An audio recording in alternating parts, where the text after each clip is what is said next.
सुप्रभात बच्चों, कैसे हैं आप सभी। मैं उम्मीद करती हूँ आप सभी बहुत अच्छे होंगे और घर पे मन से पढ़ाई कर रहे होंगे। मैं कुमारी प्रियंका आ गई हूँ कक्षा 3 की हिंदी लेकर। बच्चों, आज हम सभी पाठ 13 का प्रश्नोत्तर करेंगे। कविता तो आपको याद होगी, है ना। बहुत ही अच्छी कविता थी। कविता का क्या नाम था बच्चों? मिर्च का मज़ा। ठीक है, आपने देखा था इस कविता में कैसे काबुली वाला बहुत परेशान हो गया था, है ना।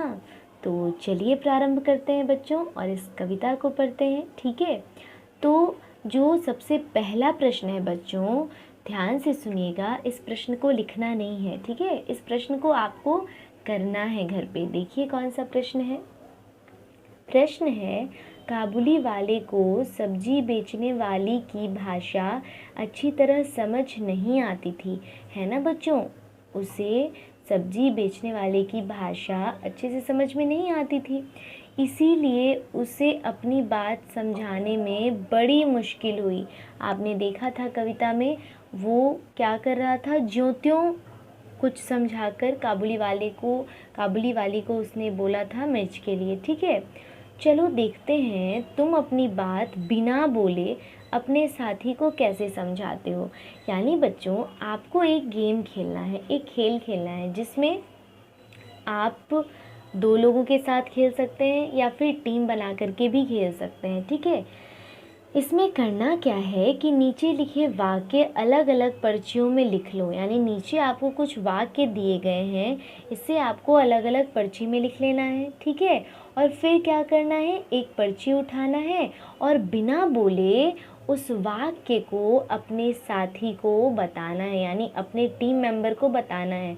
अगर आपके साथी ने सही जवाब दे दिया है, अगर आपकी टीम ने सही जवाब दे दिया तो आपको पॉइंट्स मिलेंगे। ठीक है, तो आप इस तरह से बच्चों इस खेल को खेल सकते हैं। बहुत ही अच्छा सा प्रश्न है ये, तो आप इसको ज़रूर कोशिश करिएगा। जैसे पहला शब्द है, पहला वाक्य है, मुझे बहुत सर्दी लग रही है। ठीक है, तो आप इसको एक्ट करके बता सकते हैं। ठीक है, बिल्ली दूध पी रही है, उसे भगाओ। ठीक है, मेरे दांत में दर्द है। इसी प्रकार से बच्चों यहाँ पे वाक्य दिए गए हैं, आपको यह स्वयं करना है। ठीक है, और ज़रूर कोशिश करिएगा बच्चों करके, और आप लोगों को बहुत मज़ा आएगा। ठीक है, तो चलिए अब आगे बढ़ते हैं। अगला प्रश्न है बच्चों सही सवाल। यानी आपको प्रश्न दिया गया है और आपको उत्तर देना है। ठीक है, काबुली वाले ने कहा, अगर यह लाल चीज़ खाने की है तो मुझे भी दे दो। ठीक है, याद होगा आपको कविता में। तो क्या किया उस सब्जी बेचने वाली ने कहा, हाँ ये तो सब खाते हैं, ले लो। सब्जी बेचने वाली ने क्या कहा, हाँ ये तो सब खाते हैं, ले लो तुम भी। इस तरह बेचारा काबुली वाला मिर्च खा बैठा। तुम्हारे हिसाब से काबुली वाले को मिर्च देखने के बाद क्या पूछना चाहिए था। यानी कि काबुली वाले को क्या पूछना चाहिए था। तो बच्चों, काबुली वाले को पूछना चाहिए था कि क्या यह कोई मौसमी फल है, क्योंकि वह उसे फल समझ रहा था। तो उसे पूछना चाहिए था कि क्या यह कोई मौसमी फल है। तो सब्जी वाली बता देती कि नहीं, यह फल नहीं है, इसका प्रयोग अचार बनाने में, सब्जियों में डालने में किया जाता है ना। तो इस प्रकार से काबुली वाले को पूछना चाहिए था कि क्या यह कोई मौसमी फल है। ठीक है बच्चों, चलिए आगे बढ़ते हैं अगले प्रश्न की तरफ। अगला प्रश्न है, जल या जल। अब देखिए ये प्रश्न बहुत ही अच्छा है। एक शब्द लिखा गया है जल। ठीक है, अब इस जल शब्द का 2 मतलब होता है। एक मतलब, ठीक है, पहला मतलब क्या होता है, जल यानी पानी, हम जो पानी पीते हैं, है ना, उसको भी जल कहते हैं। और एक जल का क्या मतलब होता है, जब आप आग में अपनी कभी आप पक जाए, है ना, अगर आप जल जाएं तो उसको भी जलना ही कहते हैं, तो उसके लिए भी जल शब्द का ही प्रयोग किया जाता है बच्चों। तो यहाँ पे उदाहरण में दिया गया है, मुंह सारा जल उठा, आँखों में जल भर आया।